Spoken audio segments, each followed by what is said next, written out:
Vendredi dernier, la coordinatrice de l'ONU au Burkina Faso, l'italienne Barbara Manzi, a été déclarée persona non grata et priée de quitter le pays, selon un communiqué du ministère des Affaires étrangères burkinabé. L'expulsion de la diplomate onusienne est justifiée par le fait que Mme Manzi aurait récemment demandé et obtenu le retrait du personnel non essentiel du système des Nations Unies du Burkina, et selon une source diplomatique. Il est également reproché à Barbara Manzi une tentative d'influence négative et de s'immiscer dans les affaires politique du Burkina Faso. Et bien que vous inspire cette expulsion de la représentante résidente de l'ONU, le Burkina Faso est-il sur les traces du Mali? En tout cas, on en saura davantage dans quelques instants.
si pas les Congolais de Kinshasa, qui sont eux aussi durement éprouvés. Les Congolais de Brazzaville, lui, il y a des signaux tout à fait au rouge qui s'annoncent dans ce pays-là. Il faut que les autorités soient vigilantes, il faut que les populations soient vigilantes. Nous les appelons à l'unité. Il faut que les Congolais restent unis, qu'ils restent un peuple soudé. Il y a des signaux vraiment au rouge. Il y a de plus en plus des informations négatives qui parviennent dans la diaspora concernant le Congo. Et nous souhaitons que le peuple congolais soit un exemple d'unité. Nous appelons les autorités congolaises à travailler pour que l'unité reste dans le pays, que chacun s'investisse dans le cadre de l'unité du Congo. C'est quelque chose de très précieux. Nous insistons là-dessus. Il y a des signaux rouges qui s'annoncent là-bas. Et nous demandons encore la libération inconditionnelle et sans délai de notre sœur Edith Pucheri-Ballet, grande combattante, dont le seul crime a été d'avoir découvert qu'il y a 30 mercenaires français dans la grande équipe qui allait commettre un forfait au niveau du Mali. Ça a été son seul crime. On l'accuse donc de complicité. En fait, c'est du larbinisme que commet M. Ouattara, le dictateur despote sanguinaire d'Abidjan, M. Alassane Dramane Ouattara. Et nous demandons la libération inconditionnelle et sans délai de cette innocente, notre sœur, la grande combattante, l'Amazone, Edith Pucheri-Ballet. Et surtout, donc, vive sa libération de toutes les façons. Eh bien, vous parlez de Edith Pucheri-Ballet. Sachez que du côté du Burkina Faso également, il y a cette grande dame, Yeli Monique Kam, qui nous fait l'honneur de partager le plateau avec nous ce soir. Bonsoir, Monique Kam.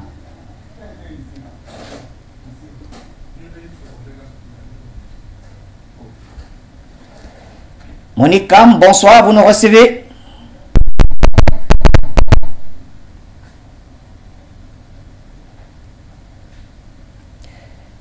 Est-ce que la liaison avec Ouaga est établie? Bonsoir, Monique Kam. Voilà, merci de nous faire l'honneur de partager le plateau avec nous. Je rappelle à nos téléspectateurs que vous êtes à la fois chef d'entreprise, mais aussi femme politique engagée, écrivaine, auteur de plusieurs ouvrages, enseignante dans les instituts supérieurs, et dont je parlais de chef de parti politique aussi, du mouvement pour la renaissance du Burkina par l'éducation. Je rappelle encore une fois que vous êtes l'unique femme qui a été candidate à l'élection présidentielle donc, de novembre 2022. J'espère que je ne me trompe pas. Monique, c'est bien ça, Madame Kam? C'est bien ça, c'est bien ça. Merci. Alors, donc, membre du cadre du dialogue politique au Burkina Faso. Nous parlons de votre pays, le pays des hommes intègres, un pays qui a quand même pris une décision assez courageuse, celle d'expulser la représentante résidente des Nations Unies. Alors, comment est-ce que vous avez accueilli cette nouvelle? À longtemps, permettez-moi de transmettre mes civilités à tous nos auditeurs, les frères et sœurs panafricains qui nous suivent à travers le monde. Oui. Nous avons passé une année éprouvée, assez éprouvée sur le plan mondial, surtout en Afrique, par les différents conflits qui sévissent dans différents pays. Oui. Et nous avons été soutenus, les panafricains se sont mobilisés, et For You a amplifié nos voix et a transmis des messages d'encouragement à tous nos frères dans le monde. Donc, alors vous me recevez? On vous reçoit très bien, rassurez-vous, je vois que vous avez un appel qui veut rentrer, mais ça va, vous avez toujours la parole. Et tout ce que vous avez dit de For You, ça nous réchauffe vraiment le cœur. C'est ça notre ligne éditoriale, celle de soutenir les véritables combattants et les combattantes comme vous. Merci. Quelle lecture faisons-nous de l'expulsion de Barbara Manzi, la coordonnatrice résidente du système des Nations Unies au Burkina Faso depuis plus d'une année? Alors, nous faisons l'analyse sous 3 angles. Le premier angle, c'est que il y a le contexte. Le contexte d'insécurité aggravé. Et je reprends les mots de mon président, le capitaine Ibrahim Traoré, pour qualifier, pour vous décrire un peu le contexte dans lequel le Burkina se trouve aujourd'hui. Donc, à l'occasion de l'adresse à la nation par le capitaine Ibrahim Traoré, il a dit ceci: ici en résumant le contexte de notre pays. Notre indépendance n'est pas acquise parce que nos terres sont occupées et nos mains sont liées. Nous avons pris notre destin en main depuis le 30 septembre 2022. Oui. Notre combat pour l'indépendance totale ne fait que commencer. Voici en résumé ce que le président capitaine Ibrahim Traoré a dit concernant la situation de notre pays, marquée par des attaques terroristes. Plus de 50% de territoire est occupé par des groupes armés. Et les zones agricoles occupées, plus de 2 millions, près de 2 millions de Burkinabés sont en errance sur le territoire et bon voilà, on les appelle des déplacés internes. C'est indigne d'être étranger, déplacé interne dans son propre pays. Ensuite, il y a plus de 2 millions d'enfants déscolarisés, plus de 5000 écoles fermées. Voici à peu près la situation dans laquelle nous sommes. Donc, la deuxième phase de notre analyse, c'est que nous sommes en situation aujourd'hui de survie. Par instinct de survie, les Burkinabés cherchent par tous les moyens des solutions pour mettre fin aux attaques terroristes qui nous viennent, je veux le préciser, qui nous viennent de l'extérieur. Il y a eu des réflexions. Nous avons nourri des réflexions. La société civile est dynamique. Et que même en milieu rural, nos populations peu instruites ont eux aussi participé aux réflexions et ont établi des constats, des faits. Il nous est revenu que lorsqu'il y a des activités, la nuit il y a quelquefois des activités aériennes, des aéronefs qui se posent en zone rurale, et 2 jours après, il y a des attaques, il y a des déguerpissements de population. Et que même ces populations ont fait remonter des informations qu'il y a des peaux blanches qui sont déposées nuitamment avec des équipements dans l'arrière-pays pour mener les attaques. Voici des informations qui nous reviennent. Au niveau central, nous avons mené des réflexions aussi. Et en tout cas, nous cherchons à situer les responsabilités. Les responsabilités sont individuelles, les responsabilités sont collectives et les responsabilités sont publiques. Oui. Alors, lorsqu'on regarde le niveau de paupérisation de nos populations, plus de 50%, près de la moitié de la population vit en dessous du seuil de pauvreté. Vous savez, lorsque les populations sont maintenues dans une pauvreté, une misère abjecte, on appelle ça la trappe à pauvreté, c'est un piège qui favorise le développement de tous les facteurs de crise, politique, militaire, des fractures sociales, de tout genre. Donc nous sommes dans ce contexte-là en train de nous interroger, d'interroger nos méthodes, nos comportements, les responsabilités au niveau de l'État. Bien sûr que nos États sont faillis et que les mandataires, ceux qui ont géré nos États, ils ont failli à leurs responsabilités. Ils n'ont pas distribué les biens et services essentiels aux populations. Ils les ont maintenus dans une pauvreté, ce qui a favorisé les conflits et le recrutement même de nos enfants dans les groupes armés qui nous attaquent aujourd'hui. Oui. Donc, la troisième phase de l'analyse est que nous sommes coûte que coûte à la recherche de solutions. C'est comme le laboureur et ses enfants. Nous prenons de la peine, nous passons partout, nous interrogeons tout. Alors, pour situer les responsabilités, puisque au niveau local, nous avons dit que les responsabilités, nous avons établi le diagnostic que les responsabilités sont individuelles, collectives et publiques, il y a que aussi notre pays est assisté et sous assistance de partenaires extérieurs.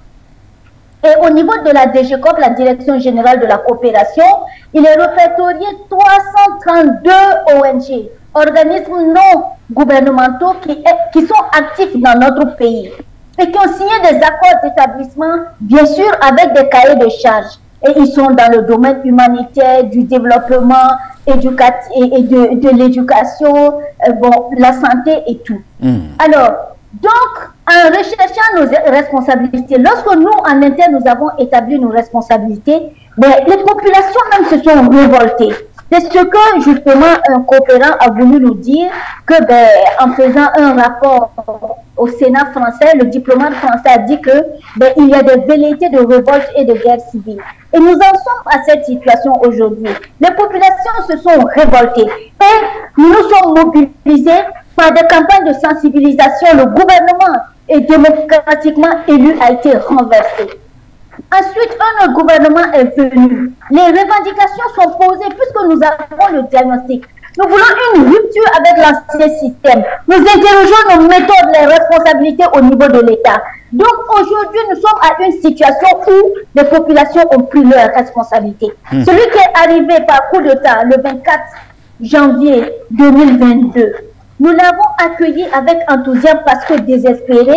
Et nous avons vu en tout cas son acte, enfin, et nous avons accueilli ce coup d'État-là comme en tout cas une lueur d'espoir qui va venir nous délivrer parce que nous savons exactement ce que nous voulons. Nous voulons un changement de ce système de gouvernance médiocre. Nous voulons une rupture avec la médiocrité, la corruption et une bonne gouvernance sécuritaire. Et ce dernier est venu un discours, deux discours, et le troisième discours, c'était un mois après. Il nous dit qu'il n'est pas venu pour faire la révolution. Allez-y comprendre notre désespoir. Oui. Donc, 2 mois après, il faut savoir que ce président a été déjà vomi. Et moi, je me suis engagée dans mon mouvement, Naba Wobgo. Et les camarades ont bien voulu m'investir à la tête de ce mouvement. Et nous avons commencé les mouvements citoyens, les sensibilisations, en interrogeant, puisque nous connaissons exactement nos responsabilités internes, nous avons interpellé nos autorités de aussi appliquer les résolutions et d'interroger les responsabilités de nos partenaires. Le partenaire majeur étant français, à qui nous avons sous-traité le renseignement, la formation militaire et même les équipements. Et ensuite, il y a 332 ONG qui sont actifs, des organismes non gouvernementaux qui sont actifs sur le territoire. Nous avons demandé au gouvernement de situer les responsabilités et de suivre les activités de tous ces ONG-là. Alors, ce gouvernement nous ayant a dit ouvertement une déclaration publique dans une adresse à la nation, nous a dit que je ne suis pas venu pour faire la révolution. Alors, c'était un désarroi. Nous avons été déçus et bouleversés. Alors, la rue a repris ses droits. Et nous sommes allés dans la rue pour revendiquer nos droits au changement, la rupture et en tout cas, un investissement dans tous les domaines et une investigation dans tous les domaines afin d'extirper le mal qui est au sein même de l'organe, l'appareil d'État. Alors, vous voyez, lorsque la population est désespérée et quand les choses s'expriment dans les rues, il faut s'attendre encore à un bouleversement. Donc, 8 mois après, ce gouvernement a été renversé. Donc, les résolutions, je vous résume les résolutions, c'est que nous voulons une rupture des accords avec le partenaire majeur qui est la France. Nous voulons également interroger les 33 agences des Nations Unies qui sont les agences qui sont actives dans l'humanitaire et qui sont en contact avec les populations. Et je vais vous dire que parmi les 332 agences qui sont et 332 ONG et d'autres 33 agences des Nations Unies, 58 ONG de la France. Et il faut savoir que les zones qui sont tombées dès les premières années en 2016-2017 dans les mains des groupes terroristes sont les régions, les 3 régions qui ont une forte concentration d'ONG. Est-ce que vous comprenez? Donc c'est sous la pression de la rue que nous avons voulu que notre gouvernement interroge l'activité de ces ONG-là. Parce que nous les avons soupçonnées depuis longtemps. On ne peut pas comprendre que les zones qui sont très assistées, qui ont de fortes concentrations d'ONG actifs, soient tombées les premières dans les mains des terroristes. Donc, en interrogeant, cela a mené notre gouvernement, ce gouvernement, le régime qui est là depuis le 30 septembre-là, à interroger effectivement l'activité, à analyser et aussi à se rapprocher des chefs d'agence, des 33 agences des Nations Unies. Donc, c'est dans ces investigations, puisque nous cherchons les solutions, et nous voulons mettre fin à toute ingérence, nous voulons mettre fin à toutes les activités subversives sur notre territoire.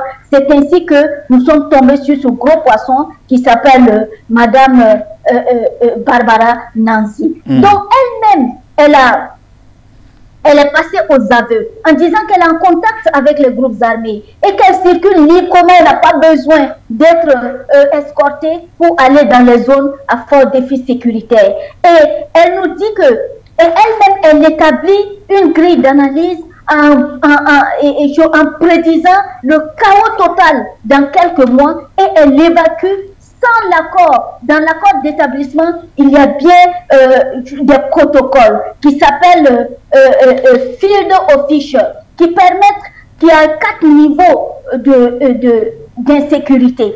Donc, elle devrait suivre ce protocole-là et en accord avec nos autorités pour évacuer les familles et du personnel des nations, des agences humanitaires du système des Nations Unies qui est ici, qui résident ici, ces agents et leurs familles qui résident au Burkina Faso. Donc, elle a outrepassé ses prérogatives. D'ailleurs, ce n'est même pas à elle de faire ces analyses-là. Il y a un agent qui le fait, puisque elle est la coordonnatrice de toutes les agences. Il y a un responsable qui fait, en tout cas, ces analyses, ces études, ces alertes-là.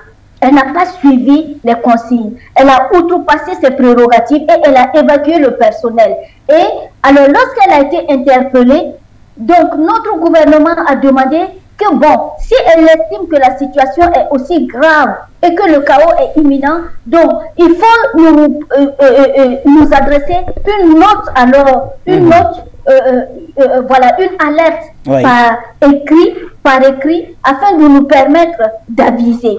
Puisque nous aussi, nous devons dresser transmettre un rapport au niveau des Nations Unies à l'ONU. Voilà. Et elle a opposé un refus catégorique. Qu'est-ce que vous voulez? Nous sommes quand même un État souverain. Alors pour cela, justement, après cet incident-là, et son expulsion, il y a eu des anciens, des dévanciers, des puristes qui sont passés sur les plateaux de télé, qui nous ont consultés, nous, dans nos mouvements, pour nous dire que oui, bon voilà, ils sont aussi des patriotes, mais en tout cas, on aurait dû employer les méthodes et tout. Mais nous, on s'en fout aujourd'hui. Cabrimo, on n'a pas peur de couteau et de couteau. Cabrimo n'a plus peur de couteau. Nous sommes dans cette situation-là de suivi. Voilà.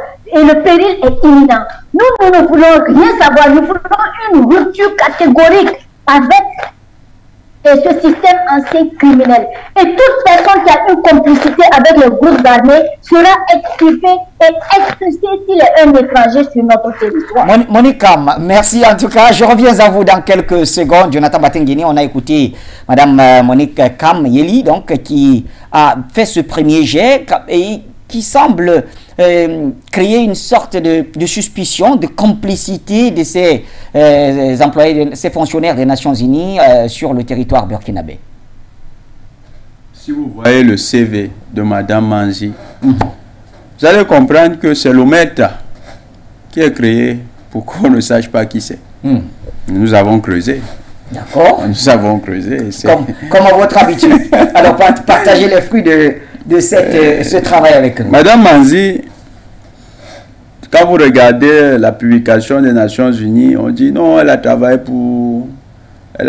en Irak, au Myanmar,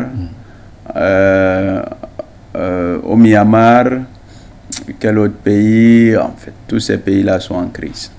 Tous les pays qu'elle a visités. En Syrie, en Afghanistan. Syrie, Afghanistan. Voilà, Syrie, Afghanistan. Oui. Mais, voilà, merci Elie. Le Soudan.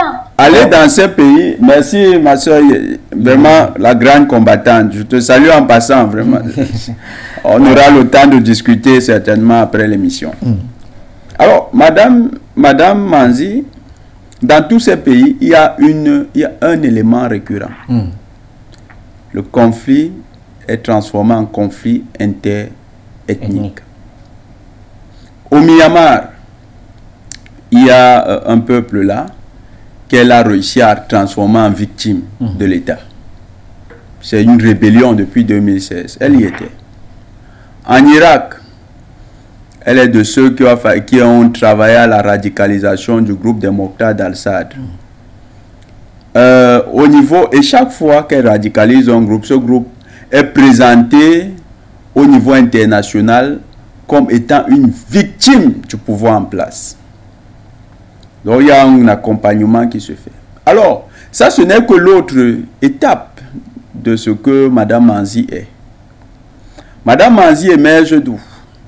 Elle est la jonction entre deux réseaux qui généralement n'ont pas fonctionné ensemble de manière officielle, mais que nous constatons fonctionner ensemble.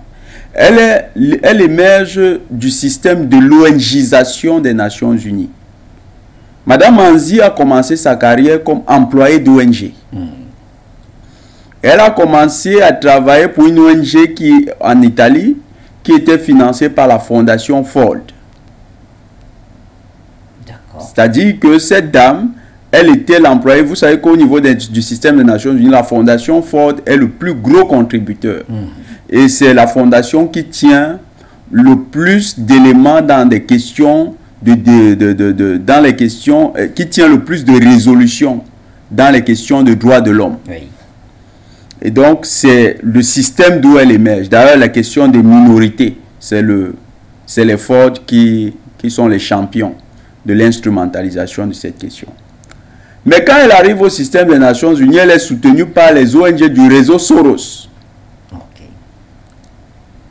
Et elle va travailler comme étant... Elle va travailler avec ceux qui font les plaidoyers. Oui.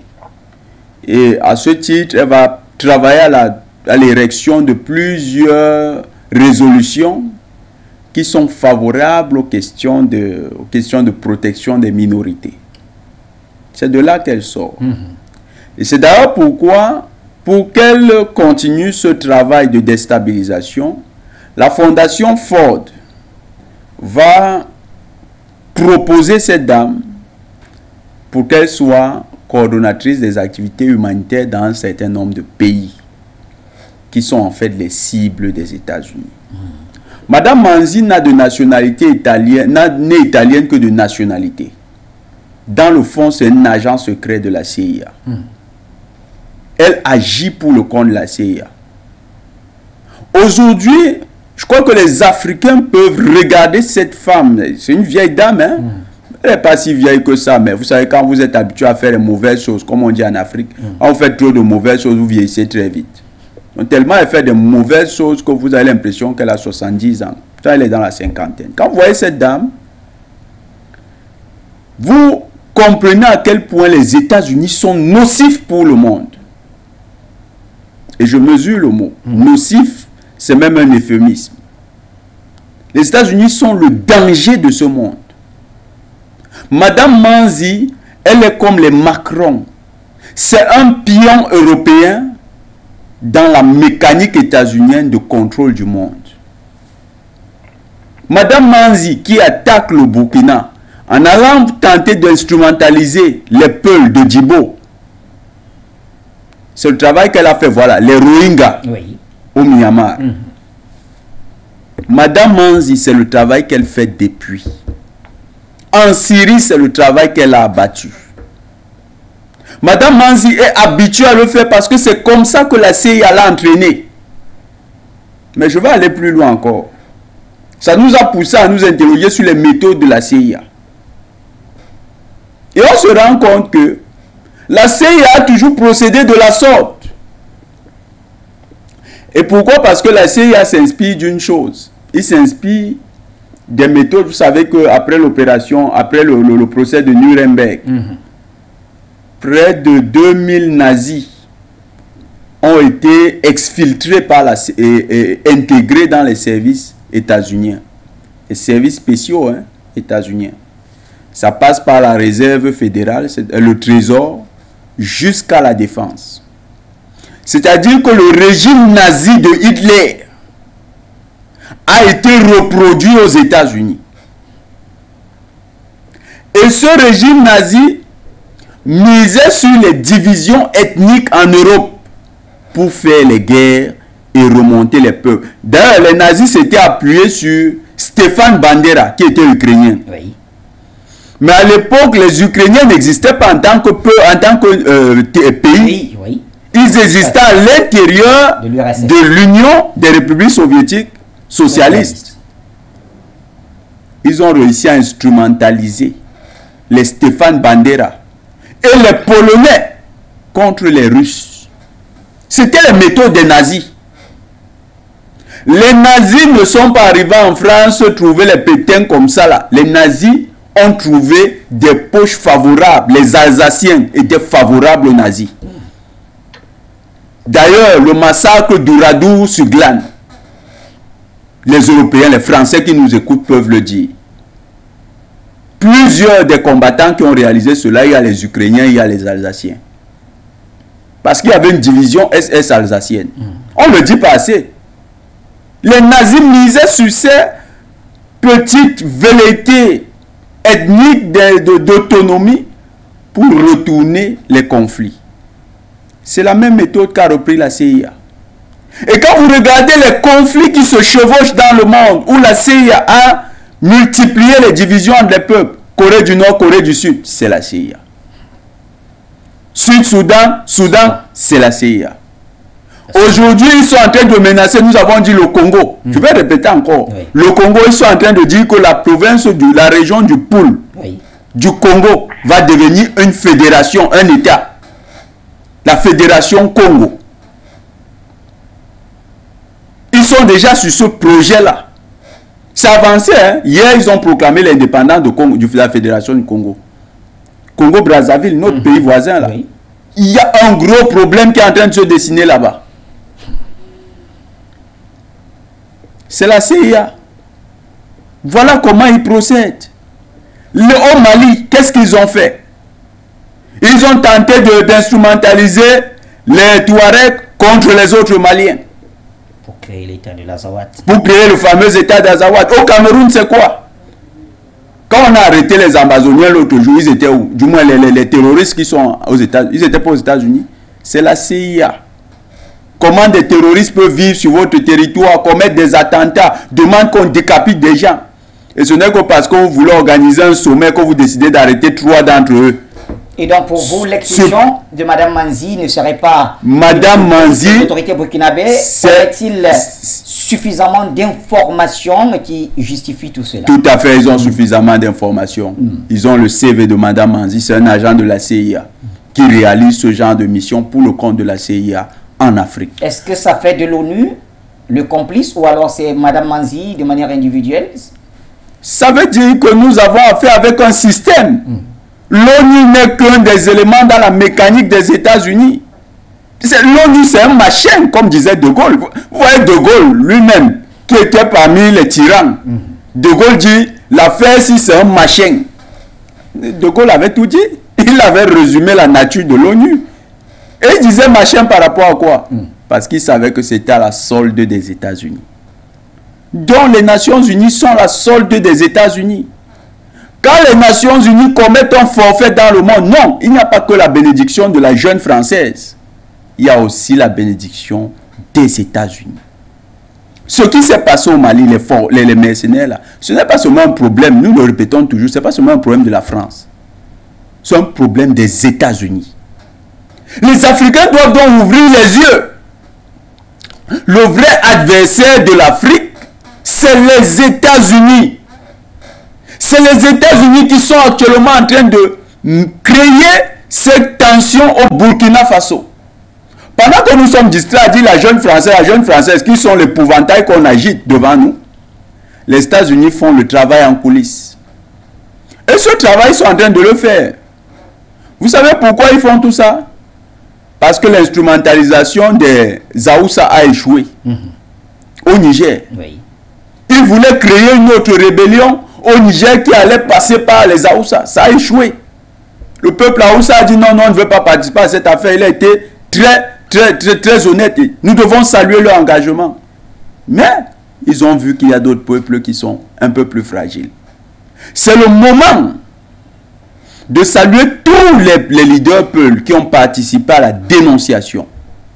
Nous le répétons encore, les plans de l'Occident n'échoueront que dans l'unité des Africains. Si nous sommes décidés à être unis, ils vont échouer. Des gens comme Mme Manzi, ils existent à l'appel en Afrique. Ils sont nombreux. Pas seulement des Blancs, hein. Je veux dire des Caucasiens, des Européens. Non. Il y en a même des Africains. Au Burkina, là, il y a plein d'Africains qui font ça. Ils sont nombreux. C'est des larbins de la jeune française au service des États-Unis. Et ce qu'on leur fait miroiter, c'est ce qu'on a fait miroiter à Madame Manzi. Une carrière mirobolante dans le système. Lui dit, mais regarde Choi. Choi, il a fait la guerre en Côte d'Ivoire. Choi, aujourd'hui, il se la coule douce. Sauf que Choi, il a exprimé des regrets l'autre jour. Parce que apparemment on lui avait dit qu'il devait aussi être secrétaire général.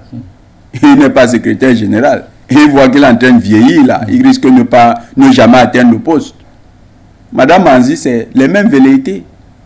On leur fait lorgner une carrière. Et on finance leur déplacement. Tout ça va avec le financement illicite. La corruption internationale que les États-Unis ont érigé en modèle de promotion de la médiocratie dans le monde.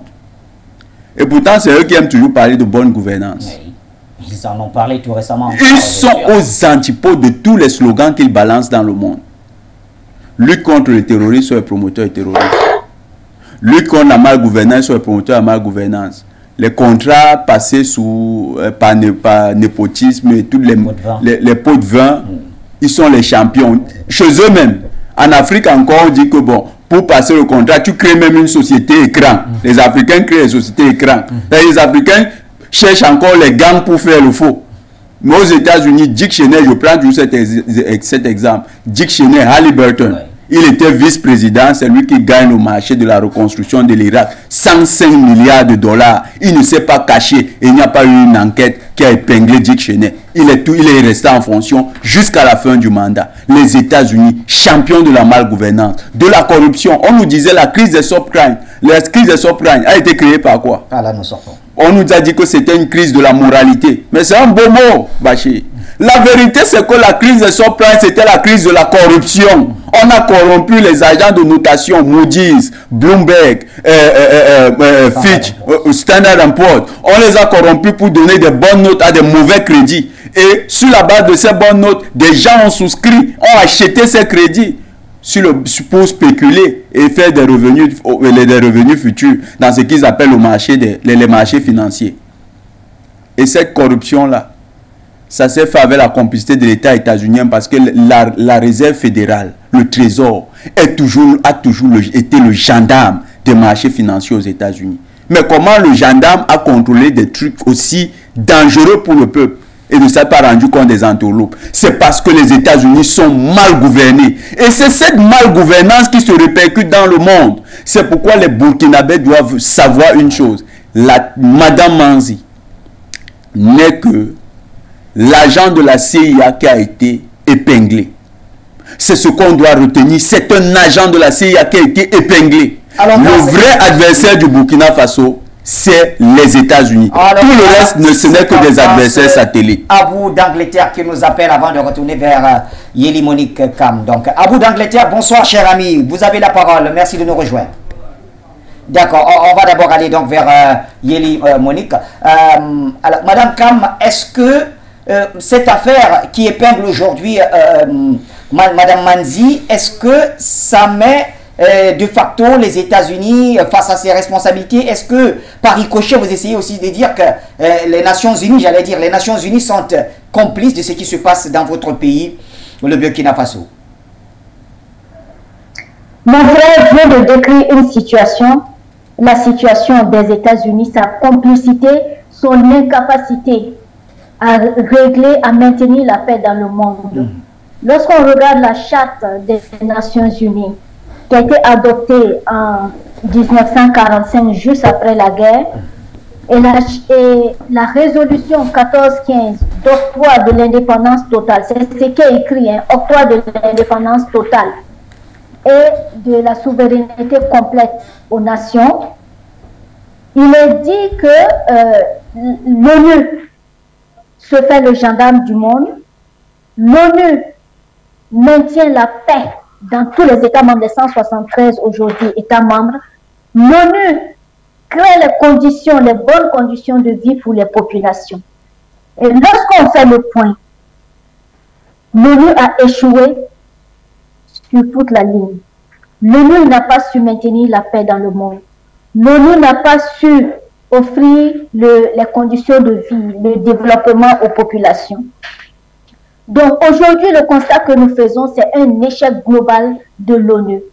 Nous voulons nous libérer et les populations africaines, nous sommes mobilisés dans des mouvements panafricains et nous avons pris nos responsabilités. Le ver est dans le fruit.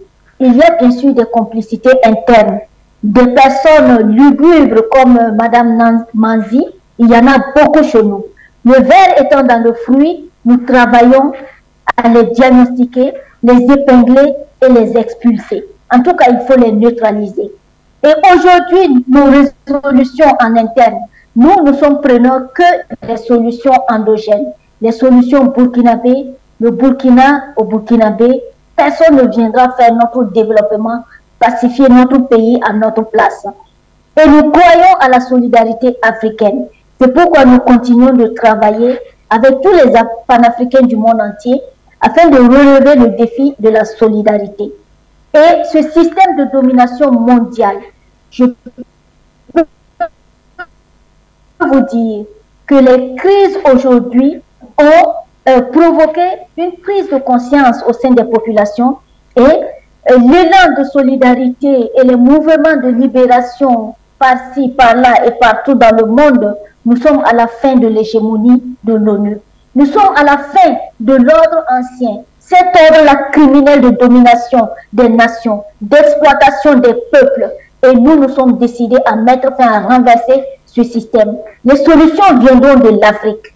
Et nous croyons en nos forces, à nos ressources. Nous croyons que nous avons aujourd'hui les ressources qu'il faut. Si nos dévanciers ont manqué à leurs responsabilités, nous avons pris conscience aujourd'hui. Et nous continuons à donner de la voix, à sensibiliser les masses populaires, afin que effectivement nous puissions définitivement prendre nos responsabilités et élire d'abord les chefs d'État, qui sont des chefs d'État qui épousent la volonté, cette volonté populaire-là, de rupture avec l'ordre mondial et qui est l'OTAN, et l'OTAN, l'ONU, la France et les alliés. Alors, vous parlez justement de cette rupture totale avec des partenaires historiques et vous avez cité la France.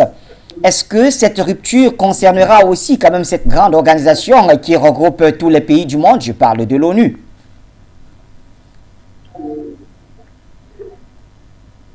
En réalité, nos États africains, nous sommes même marginalisés au sein de l'ONU.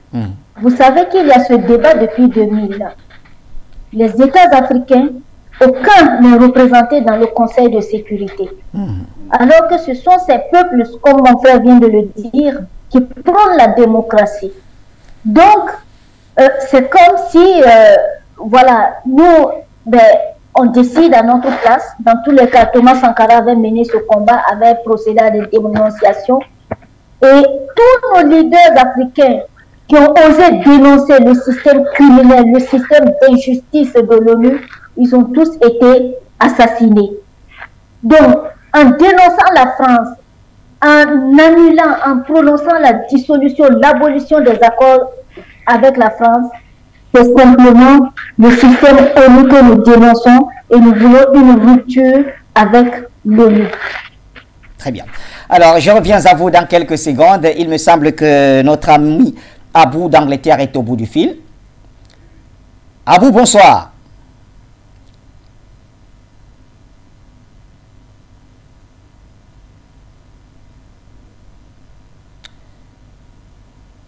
Abou, bonsoir, vous m'écoutez?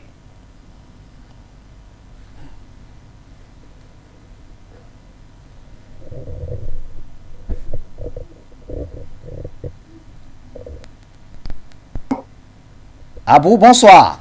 Alors,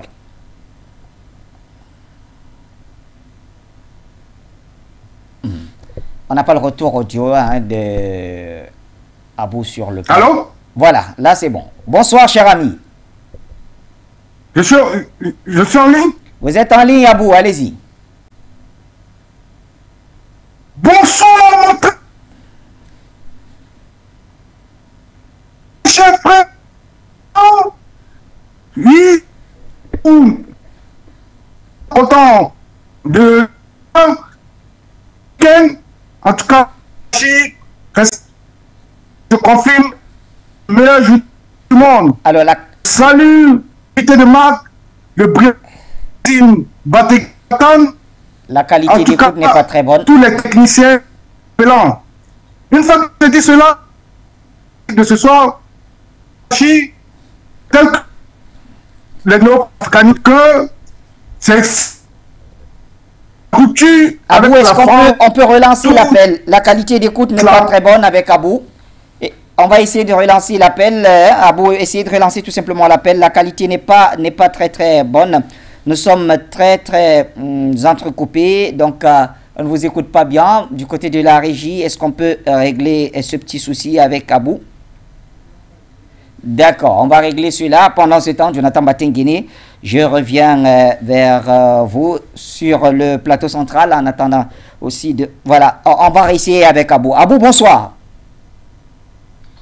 Bonsoir, mon très cher frère Bachir Ladon. Oui, c'est le frère Abou depuis l'Angleterre. Je suis tellement content de te revoir après ce long week-end. Bachir, en tout cas, restez béni. Et je confirme, vous êtes le meilleur journaliste du monde. Je salue l'invité de Marc, le Jonathan Batenguine que j'adore, et tous les techniciens, en particulier Pierre-Aimé, et tous les appelants. Une fois que j'ai dit cela, Bachir, vous savez, en ce qui concerne la problématique de ce soir, nous, néo-panafricanistes, nous sommes heureux de savoir que le Burkina s'est résolu à suivre la même ligne que le Mali, parce que c'est ce que nous avons toujours convoqué de tous nos voeux, appelé de tous nos voeux, la rupture avec la France et tous les organismes, on appelle instruments de trucs, comme on appelle ça même, d'exploitation, tous ces instruments mafieux, tous ces engins qu'on a mis autour pour pouvoir continuer la paupérisation de l'Afrique. Nous avons dit que l'ONU, par essence, est faite comme un outil pour garantir la matière première des Africains aux États-Unis, au bloc occidental, pour faire concurrence à la Russie. Donc, comme nous avons déjà diagnostiqué ça, nous savons que l'ennemi de l'Afrique, c'est l'ONU. Et on peut le prouver par le bilan succinct de l'ONU. Depuis que l'ONU a été créée, soi-disant pour empêcher que les guerres arrivent, parce que juste après la Deuxième Guerre mondiale, donc, en voulant nous miroiter le fait qu'elle sera là pour régulariser la diplomatie entre les peuples et tout, pour ne pas que la guerre mondiale encore se répète. Mais c'est faux. En définitive, l'ONU a fait quoi? On a vu au Congo, elle a très tôt, un citoyen, parce qu'il est nationaliste, elle est éliminée, Patrice Lumumba. On a vu dans ce même Congo-là, jusqu'à présent, depuis qu'elle est là-bas, l'ONU est là-bas, ça fait 25 ans, il n'y a jamais eu de paix là-bas. Au contraire, ce même Congo-là, en dépit de tout le scandale de minerais qu'elle a dans son sous-sol, elle souffre toujours de misère. Les citoyens congolais souffrent dans la misère. Vous comprenez? Et on a vu l'ONU en Côte d'Ivoire. C'est elle qui formait les rebelles, qui les déplaçait, qui les positionnait et qui, en définitive, a attaqué le palais du président élu, son excellence Laurent Gbagbo, et l'a déporté à l'Aïe. Donc, on a vu l'ONU partout où elle est intervenue que pour l'intérêt des puissances, soi-disant, de l'Occident, du bloc occidental. Donc, l'ONU, elle ne se trouve que, elle n'est jamais aux côtés des plus frères. Elle est que pour les Occidentaux qui, ceux-là même, qui sont auto-proclamés communauté internationale. Donc, nous disons quoi? Nous disons que il est clair que l'ONU est ennemi de l'Afrique et il est plus temps de tergiverser. Il faut couper avec ce machin, comme eux-mêmes l'ont appelé à travers la bouche de Gaulle, que c'est un machin, tu vois. Donc, c'est un outil de subordination, d'exploitation de l'Afrique. Donc, il faut couper avec elle parce qu'elle ne nous a jamais rien apporté dans le bilan quand nous faisons notre diagnostic et elle ne nous apportera jamais rien parce que par essence, elle est faite pour primer l'Afrique. Elle est faite pour primer l'Afrique en confisquant en garantissant ces matières premières à ceux-là même qui nous ont colonisés. Donc, elle ne peut qu'être notre ennemi. Donc, vivement qu'on suive le Mali, qu'on suive le Burkina, que le Burkina aille dans tout ce processus. Il ne s'agit pas que de chasser la représentante. Il faut quitter ces organismes-là et créer un autre organisme parallèle de tous les pays non alignés avec la Russie en avant. Et on verra la différence. Je vous remercie, c'était M. Abou depuis l'Angleterre. Bye bye. Merci à vous, cher Abou, depuis l'Angleterre. Il y a notre appelant sur Skype, me semble-t-il. Allô, bonsoir.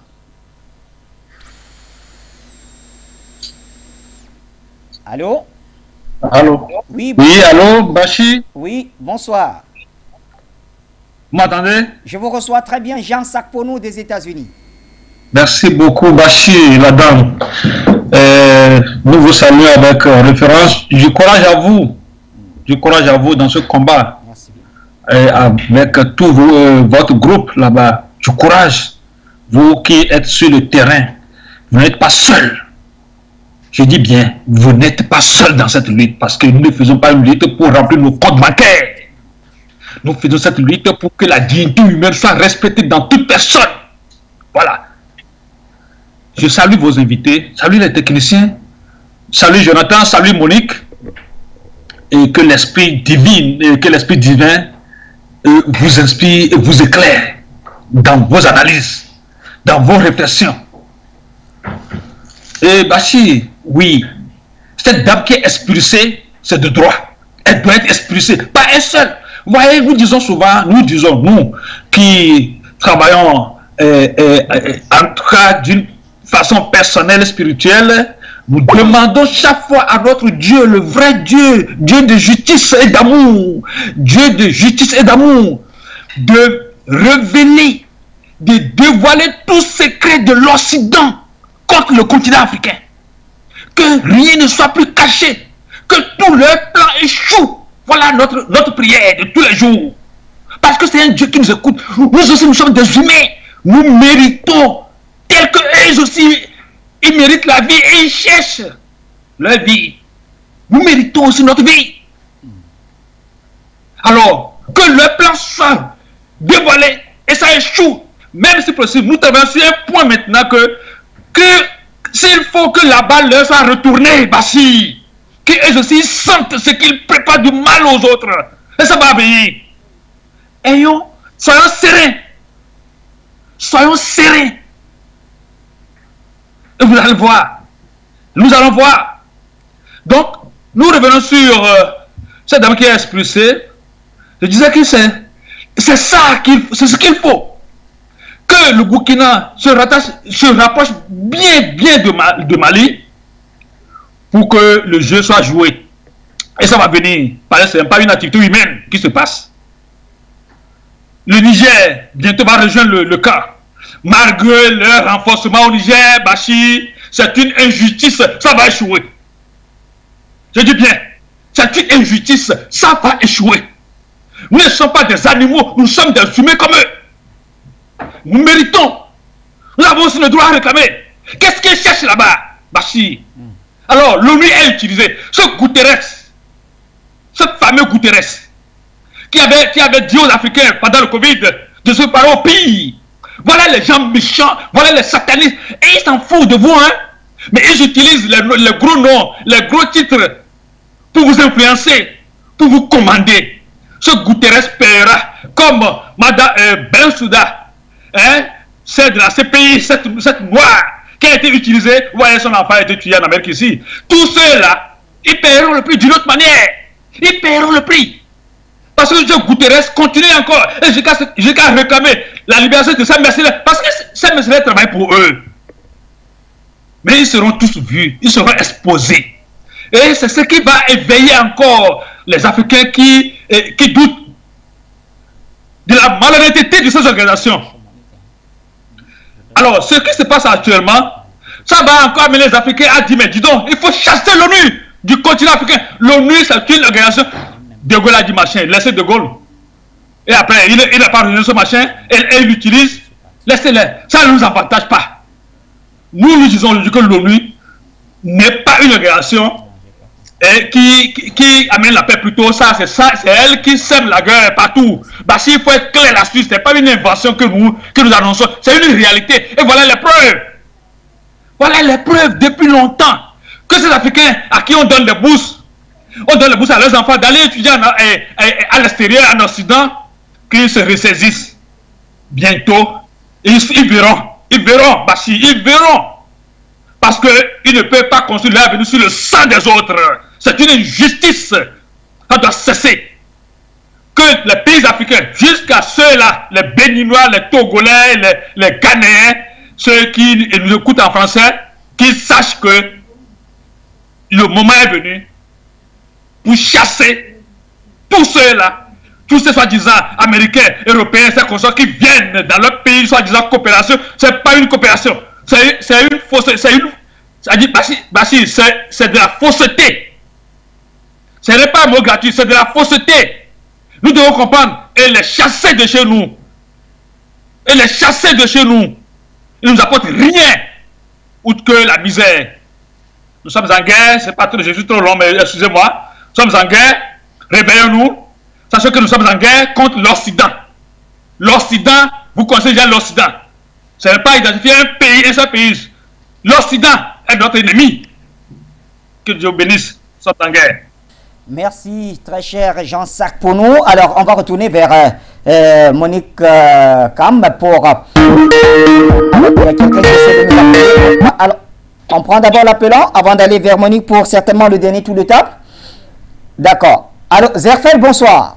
Depuis l'Allemagne. Ok, bonsoir Bachir, bonsoir à vos techniciens, bonsoir à mon frère Jonathan, qui est sur le plateau avec vous.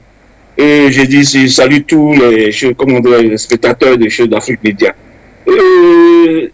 Moi, tout simplement, quand je vois ce qui se passe aujourd'hui en Afrique, certains pays africains, ils ont appris la leçon, ce qui s'est passé en Côte d'Ivoire et ce qui s'est passé aujourd'hui aussi en Libye. C'est pourquoi aujourd'hui les gars prennent des décisions, parce que au temps de la Côte d'Ivoire, on n'avait pas de choses, comme on le dit en Côte d'Ivoire, on n'avait pas un gros bras qui pouvait nous soutenir.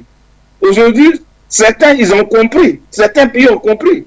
Avant de faire ce genre de truc avec ces Européens, il faut t'abriter avec un de leurs pour que tu puisses être à l'abri. C'est ça les choses. Nous les Ivoiriens, on n'avait pas compris cela.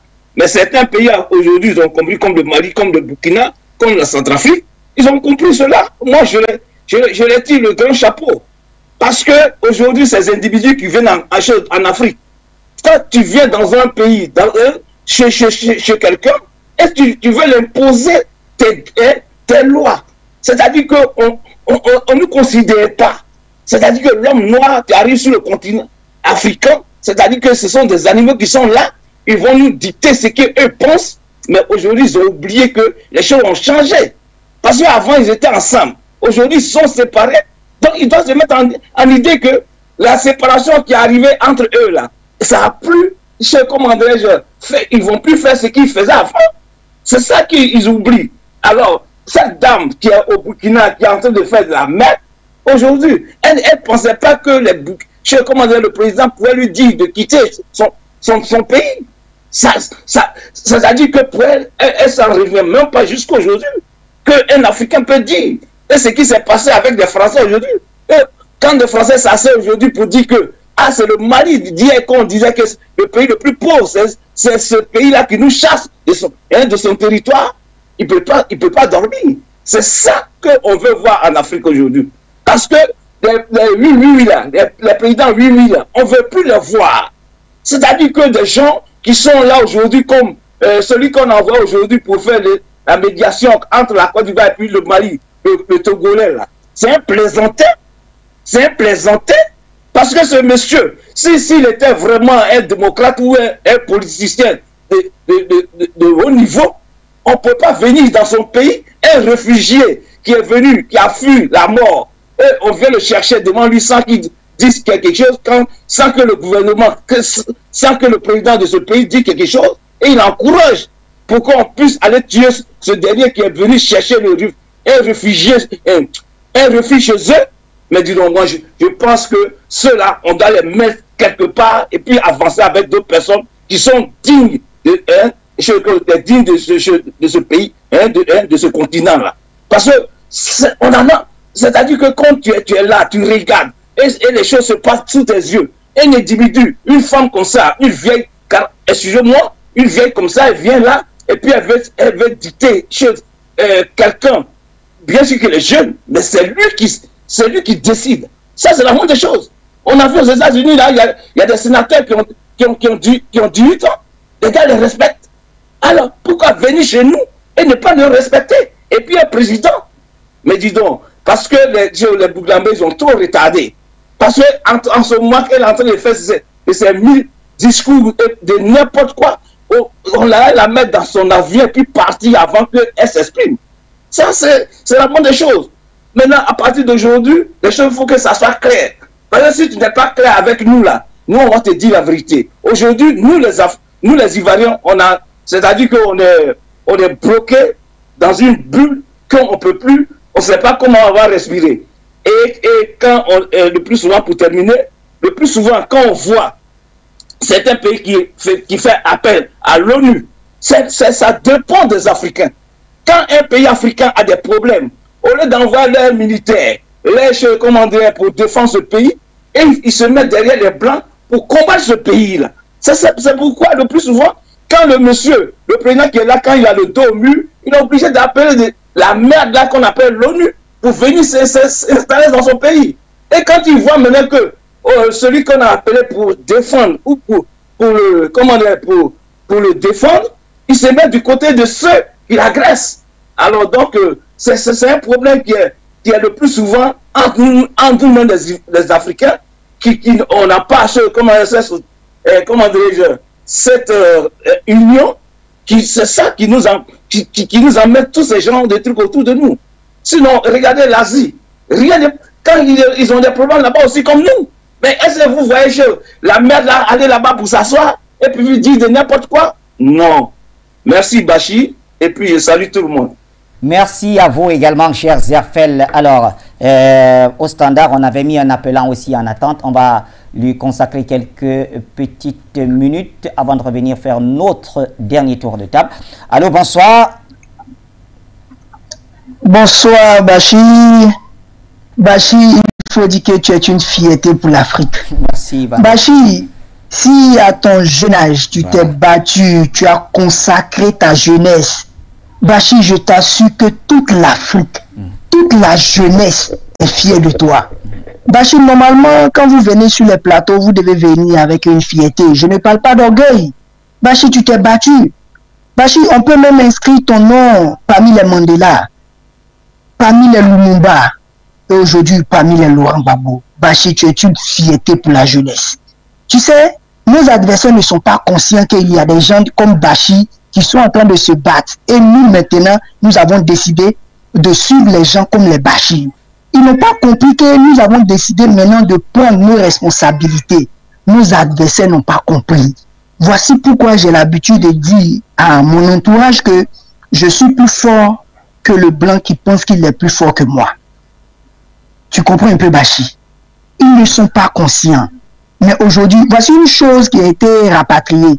Dites-moi, Bachi, elle a été mise dans un sac à poubelle ou bien parmi les hommes, ou bien dans un cargo? Certainement dans un cargo.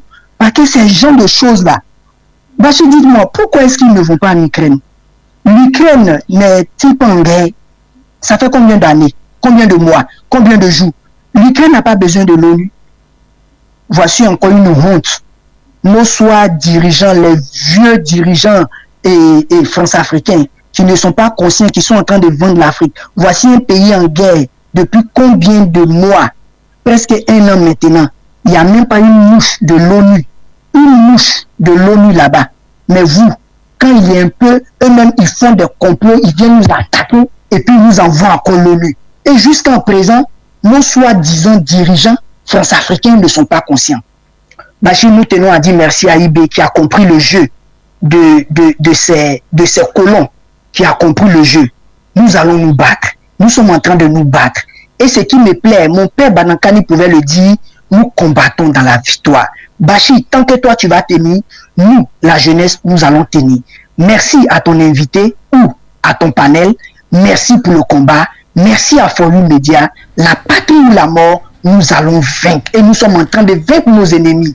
Merci pour tout ce que vous faites. Ciao, ciao, bye bye. Forum Média, l'avenir nous appartient. Merci, merci. Merci à vous, Emmanuel Bandakani, depuis la Côte d'Ivoire. Yeli Monique Kam, alors vous l'avez suivi, la patrie ou la mort, nous vaincrons. Cependant, je voudrais que nous ressortions avec cette réaction quand même des Nations Unies, où le porte-parole du secrétaire général Antonio Guterres a laissé entendre que la doctrine de persona non grata ne s'applique pas aux fonctionnaires des Nations Unies, en s'appuyant naturellement sur les articles 100 et 101 de la Charte des Nations Unies. Comment vous réagissez à cela au moment où nous refermons cette édition? D'exprimer mon indignation, on s'en fout. On s'en fout. Nous, les mouvements panafricains, nous avons manifesté notre joie, notre satisfaction et notre soutien à l'endroit de notre gouvernement. Nous avons salué cette décision-là. On s'en fout. L'USG de l'ONU, il n'est qu'un employé. Il n'est pas au-dessus des États membres. Les membres de l'ONU, ceux qui ont signé la charte, le Burkina Faso a signé la charte. Même si les Africains sont marginalisés, c'est nous qui l'employons là-bas et le payons avec nos cotisations. On s'en fout. Et nous avons... Et ça ne s'applique pas. Nous sommes un État souverain. Le peuple a pris ses responsabilités. Tout coopérant qui est ici sur notre sol, dans tous les cas, notre combat, c'est de neutraliser les ennemis intérieurs, les coopérants, même les valets locaux, nos frères qui sont des apatrides, qui complotent, qui sont en conspiration avec l'ennemi, en complicité avec l'ennemi, eux tous, soit ils se convertissent, sinon ils seront neutralisés. Et nous sommes en lutte. Nous combattons les ennemis extérieurs. Et c'est une guerre. Tous les moyens sont bons aujourd'hui pour pacifier notre pays. On s'en fout de lui. Qu'il fasse venir cette dame. Dans tous les cas, notre gouvernement savait que dès que la note est sortie, elle devrait prendre son avion. Sinon, c'est nous-mêmes qui allons l'accompagner à l'aéroport. Yeli Kam, qu'on retrouvera certainement dans les prochaines éditions. Jonathan Batenguine, un dernier mot et on referme. Tout à fait. Nous sommes en train de rentrer dans le ventre dur de la révolution panafricaniste et africaine. Nous touchons déjà les éléments du cœur du système. Ces éléments, c'est les satellites locaux, les larbins qui n'ont pas forcément la coloration de ce qu'on avait l'habitude de décrier. C'est-à-dire on est quitté dans la dimension où on avait identifié notre adversaire, la jeune française. Maintenant, on touche les éléments du système qui appartiennent au système des Nations Unies. Et c'est véritablement là le nœud même de ce qu'on appelle l'empire néocolonial états-unien. Oui. Cet empire qui s'est déployé. Ce n'est pas seulement les Nations Unies, parce que là, on ne voit rien que les Nations Unies. Nous avons les organismes internationaux de la finance, qui sont également un autre élément de cette grande composante néocoloniale. Donc, ces éléments-là que nous sommes en train de déverrouiller, comme ça se fait au Burkina Faso, nous espérons que par étapes progressives, dans chaque pays, nous allons lever ces verrous et les Africains vont voir la profondeur du mal. Que les lampions qui venaient nous allumer des fausses lumières en nous disant que c'était la malgouvernance en Afrique qui était responsable de notre misère, que c'était ce que nous ne dédouanons pas du tout, la malgouvernance, mais présentant cela comme étant la racine principale du mal, c'était en fait nous distraire. Nous parler de corruption, nous parler en fait, un certain nombre de choses qui sont en fait les conséquences de la véritable cause, le néocolonialisme. Donc, nous sommes en train de voir la profondeur de cette politique néocoloniale. Madame Manzi n'est qu'un des éléments de cette grande mécanique. Nous l'avons démontée. Nous disons bravo encore au digne président Traoré et à Madame la ministre des Affaires étrangères qui a remis à sa place cette fonctionnaire des Nations Unies qui se prenait déjà pour Jupiter. Nous pensons que maintenant les autorités du Burkina Faso connaissent dans la grande, ont le grand dessein de leurs adversaires. il faut agir sur les causes profondes. Il ne faut pas hésiter, comme ça s'est fait au Mali, il ne faut pas hésiter à rompre les relations avec tous ceux-là qui ne sont pas des partenaires pour la sécurité. Nous savons et nous disons à tous les adversaires de l'Afrique, y compris les larbins qui sont sur nos territoires, nos frères qui se plaisent à jouer les nègres de maison, nous leur disons, nous savons que notre combat sera difficile comme ça se fait actuellement au Mali. Nous savons que ce n'est pas dès demain qu'il y aura la sécurité dans nos territoires. Mais nous savons une chose, nous allons vaincre les terroristes. Nous vaincrons, et un grand bravo, comme vous l'avez dit, à Monique Yeli Kam qui était avec nous ce soir et qu'on retrouvera dans les prochaines éditions. Mesdames et messieurs, c'est la fin de cette édition du Point sur l'actualité sur les antennes de Foyo Média Africa. Vous ne zappez pas puisque dans quelques minutes, vous retrouverez Béroudé Madonne pour le grand journal de Foyo.